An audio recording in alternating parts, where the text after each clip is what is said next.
kantor administrasi sudah ada, rumah guru sudah ada, untuk menjalankan pendidikan sudah ready semuanya, dan dibangun atas tanah negara. Maka tersentuh hati saya ketika melihat ini. Berarti dalam asumsi saya, Abu Manya nggak akan bisa menarik lagi bangunan-bangunan yang ada ini karena bukan di tanahnya.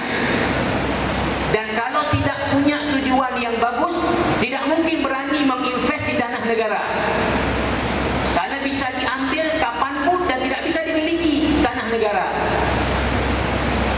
Maka waktu itu saya terpikir, ini Abu Manya Allah beri kelebihan dari segi uang, Allah beri saya kelebihan dari pengalaman mengelola pesantren.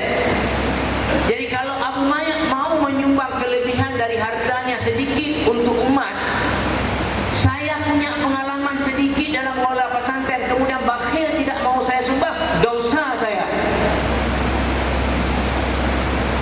Itulah yang kemudian menyentuh saya.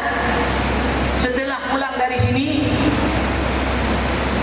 saya bilang ke Ustaz Syarifuddin, "Okey Ustaz, saya sudah tersentuh ini untuk kita bantu kelola, tapi harus jelas apa tujuan beliau mendirikan pesantren ini, kemudian bagaimana nanti sistem kerja, hubungan kerja, hierarki kerja antara yayasan dengan kita.